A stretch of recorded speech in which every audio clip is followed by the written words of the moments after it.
En janvier 2024, du côté diagnostiqué d'un cancer, comment tu réagis? D'autant plus que t'as ta femme qui était en plus enceinte. Très dur. Je ressens une très grosse douleur en fait. On est tous égaux face à la mais par contre, elle me fait toujours pas peur. Parce que c'est la tous les jours quand je me réveille qui me donne le goût de cette vie. Ma maladie aujourd'hui, avec un peu de recul, c'est une bénédiction. Tu n'as qu'une seule vie, qu'une seule chance d'être heureux. Alors ne la gâche pas.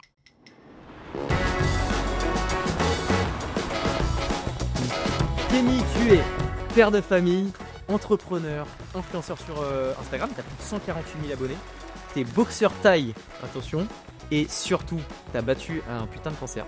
Et ça, c'est un truc de ouf. Mais avant de parler de tout ça, parce que ça, c'est des chiffres et des mots, j'ai envie de savoir qui est ce Kenny.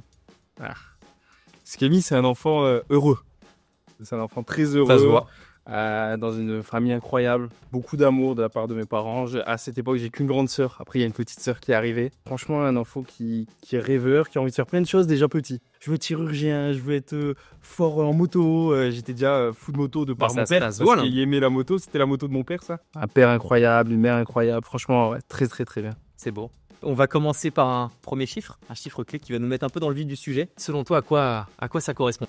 Et je sais pas. Tu sais voir? Non. C'était le chiffre d'affaires que faisait ta boîte Ok. avant que tu partes, c'est Voilà, ça? 1,3 exactement. million. Ouais. T'es parti de l'opérationnel pour des sujets de santé. Quand t'es revenu, t'avais le choix potentiellement de reprendre ou non l'entreprise. T'as décidé de ne pas le faire. Qu'est-ce qui fait que t'as voulu entreprendre en 2019? C'était quoi le déclic? Liberté. J'étais en 2019 en école de commerce. Je me suis rendu compte que les débouchés, malgré que l'idée sociale des débouchés était bonne. Ah, tu fais une école de commerce, tu vas être cadre, etc. Les débouchés ne me donnaient pas envie, à moi, personnellement. J'avais pas envie de travailler pour quelqu'un, j'avais pas envie de devoir aller à Paris. J'avais pas envie de ça, je sentais que je voulais plus. Et donc, l'entrepreneuriat, c'était la seule porte possible pour aller chercher cette liberté qui était un petit peu illusoire. Parce que 2019, t'avais quel âge du coup quand 21 ans. 21 ans, c'est quand même, c'est assez jeune, tu vois. Enfin, nous, je me considère quasiment dans la même génération que toi. C'était précurseur, je trouve, qu'à 21 ans, t'entreprennes. Maintenant, la Gen Z, à 18 ans, si t'as pas monté ta boîte qui fait 100 000 euros par mois, c'est un truc de ouf. Ouais, et c'est trop bien, je trouve. Ouais. Mais par contre, c'est culpabilisant aussi, je trouve. Il y a un côté maintenant, c'est hyper sexy d'être entrepreneur, il faut être entrepreneur, etc. T'es pas entrepreneur, t'es salarié, t'es une merde. C'était ouf. À l'époque, en 2019, donc quand j'étais en L3, mes potes ils me disaient ouais, c'est bien. Dans leur tête, c'est tu vas finir comme nous à Paris, quoi. Ouais. D'ailleurs, c'est bien que tu me parles de ça, parce que je vais te faire un petit test. Je sais que t'arrêtes pas de dire Paris, genre en mode tu vas terminer à Paris, comme ça c'était pas la bonne terre promise. Tu viens de Lille, toi? Ouais. C'est ça? Ouais. À Lille, vous faites des bonnes bières. Oui, c'est Vous vrai. faites aussi des bonnes gaufres, Aussi, je crois. très bonne, ouais. Je te fais un petit test. Vas-y. On va te faire venir 2 gaufres. Une gaufre éclatée au sol. Une que l'équipe a galéré à les récupérer, qui est une des meilleures gaufres qu'on pouvait en tout cas trouver sur Paris. Ok. On va te bander les yeux. Tu vas goûter les 2 gaufres et tu dois deviner quelle est la bonne gaufre, juste pour savoir si t'es un vrai Lillois ou pas. C'est parti, let's go. Je te fais goûter un croc. Déjà, celle-ci, elle a l'air bonne quand même. Elle sent bon. Ouais. Ok. Je te la récupère. T'en as 3 même. Ok. Ça, c'est la 2. Je vais pas être bon, je le sens. Et la 3e. C'est la moins bonne celle-là. T'as un- L'intérieur est bon, mais la texture moins.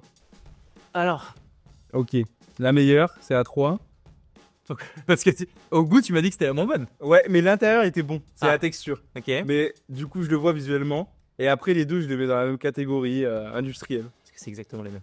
Ah bah Bon, voilà. La 1 et la 2 sont les mêmes. Ok. Mais t'as failli me balancer que la 3e était. Ouais, c'est vrai, c'est vrai, c'est vrai. Et pourtant, j'aime beaucoup ces gaufres. Pour la petite histoire, il y a Mer, à Lille, qui est l'endroit où il faut manger des gaufres. Qu'est-ce qui fait que t'as voulu rester à Lille et tu démonises un peu Paris ou pas du tout? Ça va, j'aime bien venir une journée ou deux.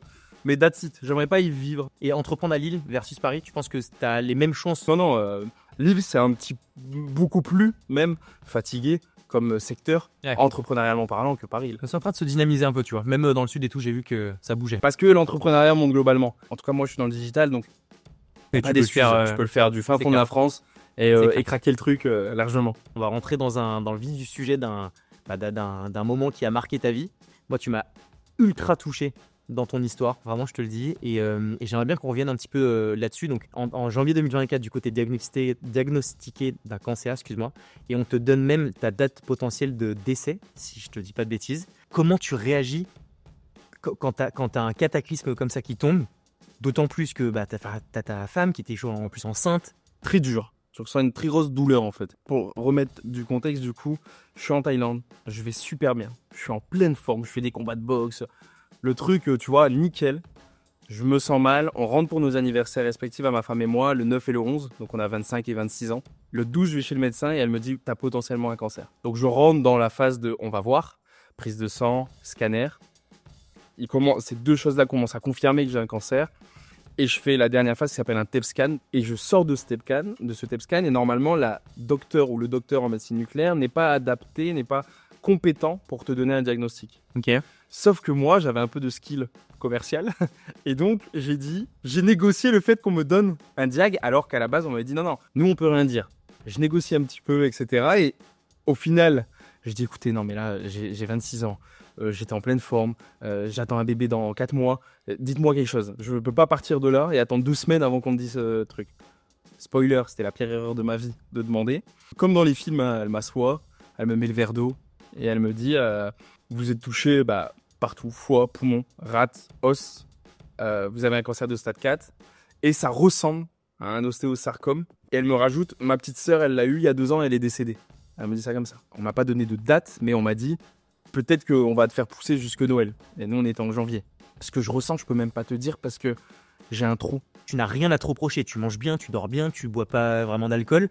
Et ça te frappe comme ça. Est-ce que c'est le premier truc qui te vient de te dire, mais attends, mais après la phase de c'est pas possible, de se dire putain, mais c'est injuste. Est-ce que c'est ça qui ressort? Est-ce que tu penses, tu vois, est-ce que tu veux appeler tes parents pour en parler ou au contraire, est-ce que tu veux pas le dire? Je l'ai plutôt bien pris en fait. Très vite, très très vite. Et ça m'est pas tombé du ciel, hein. Je travaille mon état d'esprit depuis longtemps. Donc quand je l'apprends, j'ai à aucun moment un sentiment d'injustice ou je sais que la vie elle m'en veut pas. Ouais. Et que ce qui m'arrive c'est naturel.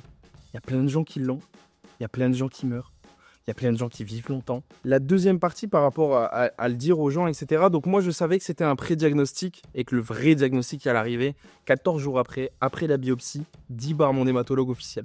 Et pour redonner du contexte, ce jour-là, donc j'ai ma femme qui est enceinte et j'ai ma sœur qui va nous présenter sa belle famille parce qu'elle allait se marier, etc. Le lendemain, donc moi j'ai pas envie de faire un séisme, donc je le dis à personne sauf à mon père. Ton père, comment il réagit? Au début, c'est un déni un peu. Comme tu l'as dit, t'es papa, tu vois ton fils, tu peux pas mourir avant ton fils, enfin tu vois, surtout pas aussi jeune, etc. Donc au début, c'est non, ça ira. Après, il commence à comprendre la gravité des choses. Ça a été l'un de mes plus grands soutiens. Alors que c'est pas celui qui a le plus parlé, pas celui qui a le plus fait des câlins, mais par sa solidité dans la pièce quand j'étais là. Mais face à moi, il est très très fort et il y a eu la réaction, je crois, parfaite de on est ensemble, je suis solide, je suis là pour toi et on avance quoi. Comment t'en parles à ta femme? Comment est-ce que t'as l'après où tu vois, tu dis bah voilà comment on va construire la suite? Peut-être après le fait que t'aies réellement été diagnostiqué, peut-être venir par là aussi pour. Donc il y a 10 jours qui se passent et au bout des 10 jours, je suis convoqué par mon hématologue et là c'est la sentence qui pour moi était bonne. Parce que tu sais, un peu en marketing, dans le happy score, moi j'étais descendu très bas, je devais crever. Donc finalement qu'on me dise, écoutez, vous avez un cancer de stade 4, mais c'est un lymphome d'Hodgkin, au bout de 6 mois de chimiothérapie, t'as, par rapport au stade, c'est un stade et un score sur 7. Et par rapport à ça, moi j'avais 33% de chance de mourir, 2 chances sur 3 de vivre. Ok. Donc moi j'étais content de cette nouvelle, parce qu'elle est bien plus intéressante. Moi tu me dis il y a 2 chances sur 3, je vais les prendre les 2 chances sur 3. J'étais allé à l'hôpital avec ma femme, elle était restée en bas. Et là je descends et je lui annonce. Et c'est très dur, tu sais. C'est même pas le mot cancer qui était dur, parce que là, même elle le savait que j'étais dans un process de j'ai peut-être un cancer.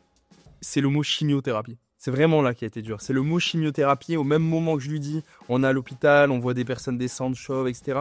Tu sais, tout le monde, quand on n'est pas dans le milieu de la médecine, en tout cas beaucoup de personnes, et encore plus quand t'es petit, tu vois quelqu'un en chimio, chauve, sans sourcil, tu dis, ah, il va mourir. Ouais. En tout cas, moi, c'est ce que je me disais.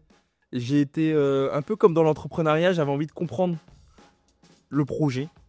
Ouais. Projet un peu spécial, mais comprendre ce qui allait se passer, comprendre clairement. J'ai jamais aimé me raconter d'histoire dans ma vie. Et avec ma maladie, ça a été l'une des choses qui m'a le plus sauvé, c'est que je me racontais pas d'histoire. De l'amener d'une manière où j'essayais que ça allait. Tout qu'en étant un chaos individuel. Imagine une mère, tu leur dis que son fils il va mourir. Imagine une femme, à 25 ans, tu lui dis qu'elle va être veuve et qu'il va peut-être pas voir son fils, enfin sa fille. Ton cerveau et l'attitude que tu as face à la maladie, ça peut te permettre de maximiser à fond les chances de réussite. Est-ce que ça, tu penses que toi, ça a été un déclencheur qui t'a permis de te soigner ou pas? C'est un déclencheur qui a permis de bien vivre. De bien vivre pendant et de bien vivre après. Parce que là, après, là, dans l'étape où je suis, c'est aussi extrêmement challengeant. On n'imagine pas, mais parfois l'après-cancer, ça peut être plus dur que pendant le cancer. Parce que pendant le cancer, tu es en survie. Donc tu poses pas de questions. Le post-cancer, tu vas mieux. Et là viennent les questions. Là vient la rétrospection. Pour répondre clairement à ta question, non, je pense pas que ça m'a permis de vivre. Ce qui m'a permis de vivre, c'est la médecine, qui est exceptionnelle en France, et l'œuvre de quelque chose qui nous dépasse. On peut l'appeler Dieu, on peut l'appeler l'univers, la nature. Par contre, ça m'a permis de bien vivre. Ça m'a permis d'être pendant ma maladie, pendant mes moments de forte douleur, moins souffrir. Et ça joue beaucoup sur le mental et sur la personne que tu deviens après. Par contre, sur le fait de vivre ou pas vivre, je laisse ça dans la catégorie des choses où j'ai pas de contrôle. Et je ne m'en aurais pas voulu d'une fin tragique. Et comme je n'en suis pas beaucoup plus fier d'une fin où là, pour l'instant, je suis en process de guérison, c'est pas grâce à moi. Parce qu'en plus, dire ça serait peut-être faire culpabiliser tous les gens qui n'arrivent pas à soigner. Ouais, Et même rendre dingue. Parce que les gens ils pourraient dire, ah ouais, en fait là j'arrive pas à me soigner, mais ça se trouve je devrais avoir un mindset comme Kémy. Beaucoup de gens m'ont envoyé des messages. Et moi tout le temps je leur disais non. J'ai rencontré des gens avec des mindsets de dingue pour qui ça n'a pas été. Donc faut pas avoir peur de ça, faut pas se prendre la tête autour de ça. C'est pas ça. Et qu'est-ce qui est le plus dur quand on est malade? Est-ce que c'est physique? Est-ce que tu disais que ça fait mal? Est-ce que c'est... alors j'imagine qu'il y a plein de choses, mais est-ce que c'est le regard des gens? Il y a la douleur physique déjà. Je commençais par celle-là, elle est réelle. Elle est réelle. Il y a des moments extrêmement douloureux, extrêmement difficiles. J'ai eu plusieurs fois mal aux os. Horrible. J'ai fait de la boxe, je me suis pris des KO, je me suis ouvert l'épaule. Enfin, tu sais, des trucs de conneries de mec qui... Ouais. J'ai jamais eu aussi mal. Donc, tu as des douleurs très physiques. Donc, il y a la douleur là, il y a la douleur mentale. Qui, elle, avec celle-là, on peut le deal with. J'ai fait un gros travail cette année sur celle-ci. Et quand tu as un vrai travail d'acceptation profond et que tu cherches pas à être dans une autre vie, ça va mieux. Moi, sur la globalité de mes traitements, je dirais que 90% du temps, j'étais en joie. Ça peut paraître contre-intuitif, mais j'ai su cultiver cette joie parce que j'ai compris qu'en fait, mon malheur, c'était juste la différence entre ce qui était, donc ma vie actuelle, 26 ans, un cancer, en chimio, et ce que je voudrais qu'elle soit. Donc ma vie qui aurait pu être 26 ans, en pleine forme, toujours en Thaïlande, faire du jet ski, faire un peu de boxe, prendre de l'argent, la belle vie. Quand j'ai compris profondément ça et que je l'ai intégré, j'ai compris qu'il n'y avait pas d'autre chemin, c'est ma vie, je ne veux pas raconter des histoires. Est-ce que le regard des gens t'a impacté? Très peu, ouais, pas du tout. Tu te dis... Depuis toujours déjà, je suis comme ça, rien à cirer, tu vois. Je fais mon truc. Ouais. Tu sais, je me suis toujours tapé des délires, faire des moustaches, faire les cheveux longs, jusque là à un moment. Je veux voir. Faire des trucs, je te montrerai. Mais par contre, c'est le regard de toi qui est en train de se dégrader. Celui-là, il fait très très mal. J'allais voir mon miroir et je me sentais... À un moment, je maigrissais, après j'ai grossi. Je me sentais maigrir. J'allais voir mon miroir, je perdais une barbe. Je perdais mes cheveux. Après, j'ai perdu mes sourcils. Après, j'ai perdu ma... J'étais pâle, j'étais gris. Et celui-là, il est très dur. C'est le regard pour soi. Et je vais te dire un truc, ça va te choquer, mais je me suis déjà fait peur.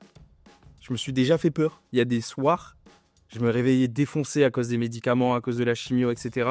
J'avais oublié que j'avais cette tête. Et j'arrive dans mon toilette, je vais pour me laver les mains. Et je me regarde, je me suis déjà fait peur, tu vois. Donc c'est difficile, ça. Et après, il y a la dégradation physique. Ça, c'est très dur. C'est très très dur. Parce que c'est là où tu dis, je suis plus proche de la mort, quoi. Je sais que c'est hyper poignant de le voir pour soi. Moi, ce que je peux te dire, c'est que la manière dont tu as inspiré des gens pendant la maladie, après et tout le reste, ça a été puissant. Moi, ça l'a été pour moi. Et je te le dis pas parce que tu es là, je te l'avais dit le jour où tu as pris la parole et j'aimerais bien qu'on en parle juste après. Je voulais juste te partager un petit message qu'on a reçu. Donc, je te dis juste parce que je lui ai promis de te le passer. Ça fait plaisir. Pendant ma maladie, ça fait partie des choses qui m'ont fait avancer. J'ai toujours aimé apporter au monde. Depuis que je suis très jeune, j'ai toujours aimé créer des choses, aider les gens. Ça a toujours été en moi. Et cette année, l'une des choses qui m'a fait le plus du bien, c'est d'être au plus bas niveau forme physique, au plus bas niveau tout en fait. Et pourtant, je me suis jamais autant senti impacter le monde. Et j'ai reçu beaucoup de messages comme ça. Et moi, ces messages, ils me font profondément du bien. Parce que je me dis, ouais, je pense qu'on a tous une mission. Tous à notre échelle, on peut faire quelque chose de bien. Contribuer, c'est une des clés du bonheur. à quelqu'un qui m'envoie ça et qui me dit que je l'aide et qui me dit qu'il est aussi dans la maladie. Et j'ai envie de lui dire, ne cherche pas à être quelqu'un d'autre. Ta difficulté d'aujourd'hui, c'est un cadeau pour toi plus tard. Quand tu as commencé à prendre la parole et que tu t'es dit, je vais parler de ça, qu'est-ce qui fait que tu te passes le pas? Un flash dans mon canapé. En fait, j'étais dans le canapé. Comme depuis un moment, depuis que j'étais malade. Ça faisait un mois que j'étais malade et que j'étais dans mon canapé. Et je faisais rien. Des journées. Rien. Et à ce moment-là, je me dis, tu sais quoi, ça fait 2 ans et demi que je crée du contenu. C'était sur la thématique purement entrepreneuriale et marketing digital. Et je dis, tu sais quoi, je vais faire un Reels. Mais sans me dire que je vais le poster. Hein. Je suis sur mon canapé et là, je dis, cette vidéo, je viens d'avoir 26 ans et mon docteur, il m'a appris que j'avais un cancer. Je la pose et je la laisse. Et 2-3 jours après, je dis, tu sais quoi, je vais la poster. Ça a été dur parce que je suis quelqu'un de très pudique. Mais j'ai senti que c'était important que je le fasse. Autant pour les autres que pour moi. C'est quoi l'après pour toi? Tu penses souvent à l'après? Il n'y a pas d'après. On entend tellement de personnes autour de nous dire moi ça je le ferai plus tard. Très souvent ils sont déjà dans le plus tard. Et parfois certains d'entre eux ils vont se rendre compte face à la mort. Et face à la mort ça peut être trop tard. J'ai tendance à dire que ça l'est jamais. Mais en dernière minute là ça peut l'être. Donc pour moi il n'y a pas d'après. Et je me concentre aujourd'hui pour faire toujours les choses que j'aime, ou du moins quand je dois faire des choses que j'aime pas, ça arrive, on est entrepreneur, etc., les faire en amour pour le moment. Je crois que c'est l'une des grandes clés du bonheur, de la sérénité, de se sentir bien au quotidien, c'est de comprendre que ce qui est très très important, c'est maintenant, c'est pas l'après. Il y a un livre d'une américaine qui s'appelle The Top 5 Regrets of Dying, qui a travaillé plus de 10 ans en soins palliatifs, donc avec des gens de tout âge qui allaient décéder. Et elle a recueilli les 5 plus grands regrets. Et le 5e, c'est je ne me suis pas autorisé à être heureux. Parce qu'en fait, quand tu es face à la mort, face à cette chose si naturelle, tu te rends compte à quel point, à presque chaque moment de ta vie, tu avais une bonne raison d'être heureux. Et ça, faut le comprendre. Et le plus tôt est le mieux. Est-ce que toi, finalement, j'ose pas le dire que tu m'en veux pas, je le dis comme ça, mais est-ce que pour toi, la maladie, en fait, ça n'a pas été une bonne chose d'une certaine manière parce que ça t'a ouvert les yeux sur le fait justement de te dire putain, mais en fait, chaque putain de seconde, je vais la profiter, je vais en profiter à 200% et d'un rien, mais en fait, c'est le tout qui me rendra heureux, tu vois. Ma maladie, aujourd'hui, avec un peu de recul, et encore, c'est tout jeune, il y a 4 mois de ça, j'étais encore en chimiothérapie, c'est une bénédiction. Aujourd'hui, moi, à refaire, je refais. Pour rien au monde, je veux une autre vie que la mienne. Maintenant, sur la question de est-ce qu'on est obligé de passer par là pour le ressentir, moi, je crois que non. Je crois que à chacun la possibilité de faire de ce qu'il veut son déclic. Tu vois ce que je veux dire? Et qu'en fait, effectivement, passer par là, tu auras une obligation de remise en question. C'est une crise existentielle quand à 26 ans on dit que tu peux mourir. Mais je crois, j'en suis même persuadé, que celui qui est ou celle qui est décidé à faire cette quête de sens, qui est décidé à comprendre, qui est décidé à se dire, et d'ailleurs ça devrait être, je pense, l'une des choses les plus importantes, parce que finalement on court tous après des choses, mais pour être heureux. Avant de courir après ces choses, comprendre ce que c'est d'être heureux, et faire ce travail-là, je crois que tout le monde est capable de le faire. Évidemment, il faut du temps et il faut de la volonté. Toi, tu as clairement vu la mort. Est-ce que tu en as peur ou pas? Et est-ce que tu en avais peur avant ou non? Est-ce qu'il y a un changement, tu vois? Avant, pas du tout. C'est très égocentrique comment je pensais, mais je me voyais invincible. Tu sais, moi, je suis le mec dans la bande de potes qui a tout réussi depuis toujours. Et ça marche à l'école, s'il y a ces grandes écoles. Avec sa nana, je suis avec la même femme depuis qu'on est en 5e, depuis qu'on a 13 ans. Ça marche du tonnerre. Il y a un enfant jeune, il est blindé. Le symbole du mec qui réussit. Donc moi, la mort, non, c'était pas pour moi, tu vois. Aujourd'hui, elle m'a mis une claque, je suis beaucoup plus humble. Parce que je me rends compte qu'on est tous égaux face à la mort. Mais par contre, elle me fait toujours pas peur. Parce que c'est la mort qui m'a appris à vivre. Parce que c'est la mort, tous les jours quand je me réveille, qui me donne le goût de cette vie. Ma vie ressemble très étrangement à ma vie d'avant. Mais elle est ressentie différemment. Pour moi, t'as quand même... Et c'est ce qui illustre le plus ton... Putain, le coming back de ouf, c'est monter sur scène en Suisse devant 1500 personnes. Est-ce que ça n'a pas été le moment où tu t'es dit, putain, je suis back? Ça a été hyper symbolique pour moi, cette conférence. Parce que c'est juste après mes chimios. Et j'ai eu de la fatigue tout le long, j'ai eu du stress aussi parce que ça faisait du coup depuis janvier que j'avais pas repris la parole. Je faisais des conférences avant, mais donc ça faisait depuis janvier que j'avais pas repris la parole.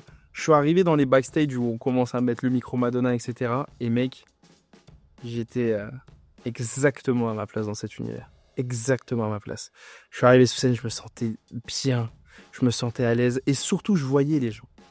Et je voyais que certaines personnes, ça allumait des petites lumières.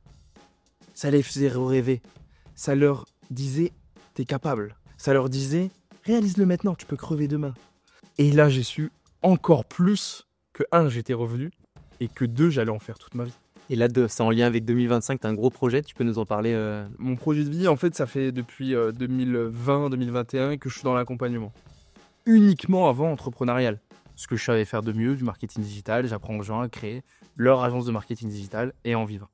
Aujourd'hui, je veux aller en amont avant ça, parce qu'en fait, créer une agence ou faire quelque chose, c'est pour un but précis. Et ce but-là, pour la plupart des gens normalement constitués, c'est d'être heureux, c'est d'être bien dans leur vie. Et donc aujourd'hui, je suis en train de travailler sur un groupe de programmes qui est autour de mieux vivre, aller chercher ses rêves et avoir le moins de regrets possible. Pour ne pas être heureux de mourir, mais pour mourir heureux. Et ça fait toute la différence. Donc il y a ça en février que je vais lancer. Et premier semestre 2025, très gros événement sur Paris, conférence autour de aller chercher ce qu'on veut vraiment. Parce que il y a trop de monde qui stagne, trop de monde qui savent qu'ils peuvent avoir plus et qui ne le font pas et souvent par peur. On va aller casser ces peurs. Tu m'as dit que tu avais fait de la boxe taille pendant un moment. Je te pose quelques petites questions. T'en as 5. Ouais. Il faut que tu aies les 5 bonnes réponses. Ah ouais? Si jamais t'arrives pas à avoir les 5, un jour, on verra quand, tu viendras faire un sparring avec moi, mais en anglaise. Parce que moi, tu sais que c'est plus en anglaise. Et à l'inverse, si t'as tout bon, c'est moi qui monterai sur un ring avec toi à la taille. La Muay Thai est-il un art martial olympique? Non. Absolument faux, mais en cours de reconnaissance apparemment. Combien de rounds compte généralement un combat de Muay Thai? 3 ou 5. Absolument. Quel est le nom de la technique qui consiste à attraper un adversaire par la nuque et le contrôler? Du clinch. Yes sir. Ok, 3 sur 5. Cite les 4 équipements de protection obligatoires pour un combat officiel. Protège-coude, protège-genou, tibia, casque, plastron. Ouais, absolument. 5e question, qui est considéré comme le plus grand combattant de l'histoire de la boxe thaïlandaise? Wakao. Alors voilà. Et il y a son concurrent, Sanchai, et ben voilà, que j'ai rencontré. Ok. J'ai boxé avec lui. Ça? Ouais. Très clairement, à Aluin, dans une ville à côté de Lille, il était venu faire des stages dans mon club pour les quelques combattants qu'on était, qui est exceptionnel, tout petit, extrêmement agile. Tellement chaud. Mais c'est Wakao la référence. Bon bah 5 sur 5. Un de ces 4, tu me diras quand. Petit sparring de Muay Thai. J'irai m'équiper bien comme il faut, parce que la Muay Thai, je sais que c'est vénère. Dernière partie, question en vrac. La première question, et tu y avais un peu répondu tout à l'heure. Quand tu te regardes dans le miroir aujourd'hui, c'est quoi la première chose que tu te dis? Waouh, je suis en forme. Vraiment. Parce que je revois les cheveux, la barbe, les yeux, la couleur de la peau. Waouh, je suis en forme, je suis là. I'm coming back, guys. Si tu devais donner un seul conseil à quelqu'un qui traverse une épreuve comme la tienne, tu lui dirais quoi? Réfléchis pas trop à demain. Prends ce qu'il y a à prendre maintenant. Chaque jour suffit sa peine. Et c'est pas que des mots. Fais vraiment le travail de prendre ce qu'il y a à prendre. Prends ce moment qu'il y a à prendre, prends cette bouffe qu'il y a à prendre, prends ce sourire qu'il y a à prendre. Vis pour maintenant. Parce que demain, ça n'existe pas. Demain, c'est trop stressant.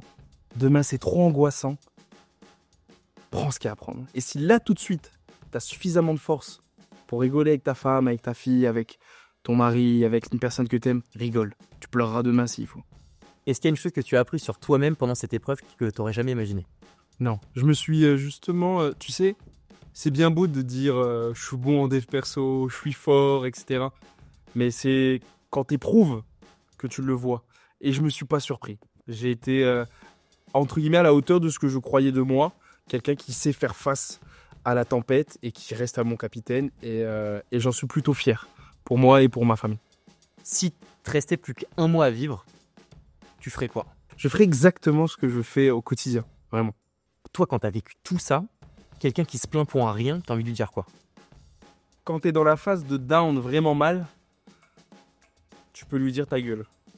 Tu peux lui dire, mec, attends, je suis en train de voir si je vais vivre ou mourir. T'es en train de me dire que tu voulais ce chien, mais que finalement, chenille, ils t'ont donné l'autre. Ou t'es en train de me dire que t'as pas eu ton augmentation de 200 balles. Ou, tu vois, avec du recul, maintenant où j'ai l'esprit reposé, je suis très... je comprends les gens, vraiment.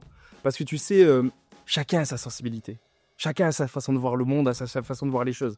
Il y a des gens pour qui ça va être plus dur de se faire rater sa couleur de cheveux que quelqu'un d'autre qui va avoir une maladie. C'est super personnel. Donc, si tu as trop de choses dans ta vie qui te trigger et qui font que tu te plaignes, je vais juste lui dire travaille sur toi. Parce que ta vie, elle pourrait être plus jolie. That's it. Tu devais résumer ton année 2024 en une phrase. Amour, un mot. J'ai jamais ressenti autant d'amour envers moi et pour les autres qu'aujourd'hui. Parce que face à la mort, il n'y a que l'amour qui compte. À aucun moment, j'ai demandé à ma femme, à mes parents, de me ramener mon dernier trophée ClickFunnels, de me ramener mon compte en banque, de me ramener mon diplôme. Je voulais juste de parler d'amour, de passion, d'avoir le regard de ma mère, le toucher de ma femme, avoir ma fille dans mes bras. L'amour, l'amour, l'amour, c'est ce qu'il y a de plus important. La chose qui t'a fait le plus sourire, même dans les moments durs. Ma sœur, ma grande sœur, c'est une folle. Et elle venait à l'hôpital, j'étais au bout de ma vie, et elle arrive à me faire sourire. Parce que elle est très solaire, elle a une belle intelligence relationnelle, elle sait ce qu'il faut faire. Et l'humour, c'est important. Et je comprends à quel point ces humoristes, ces comédiens, ils ont une mission eux aussi. Faire rire, ça fait du bien. Et moi, j'ai beaucoup ri et ça m'a fait beaucoup de bien. Et ma grande sœur, elle est coupable de 80% de mes rires à l'hôpital. Le plus grand mythe sur la maladie que t'as envie de casser. Quand t'es en chimio, que t'es chauve, tu peux vraiment survivre. Les stats le disent aujourd'hui, il y a un cancer sur 2 qui se guérit. Et ça, c'est un mythe qu'il faut casser parce que je sais à quel point les gens d'extérieur ont peur de ça. Et il faut pas avoir peur. C'est ce que c'est. Et être en chimio, ça signifie pas la mort, tu vois. Parce que moi, c'est un mythe qui m'a fait vraiment peur. Et le mot chimiothérapie m'a fait plus de mal que quand on m'a dit que j'avais un cancer. Dernière question. C'est quoi ta citation préférée? Celle qui te fait vibrer, celle qui t'anime? Tu n'as qu'une seule vie, qu'une seule chance d'être heureux. Alors ne la gâche pas. Je pense que ça peut pas avoir plus de sens qu'avec ton histoire. Franchement, Kémy, ça a été un épisode de ouf. Vraiment, tu m'as remis des claques comme tu m'en as mis même à distance sur tes contenus et tout. Je suis trop content de t'avoir reçu. Franchement, je te souhaite que le meilleur. Merci beaucoup. De ouf pour aujourd'hui. J'allais dire demain, mais pour aujourd'hui maintenant. Là. J'espère que tu as kiffé ce moment, vraiment. Très très bon autant moment. Que moi. Merci à vous. J'incite n'importe quelle personne à contacter Kémy sur tous les sujets qui seront en lien avec ce que tu vas proposer demain. Donc pour sentir mieux de manière générale, pour pouvoir aller vivre ses rêves et vivre mieux. Je te remercie vraiment 1000 fois. Et puis écoute, je te suis de près, comme depuis le début. Et puis, merci beaucoup, Harold. Et puis encore un grand merci à toi. Bon moment. Merci. C'est trop kiffé. Merci Kémy. Ciao. Ciao.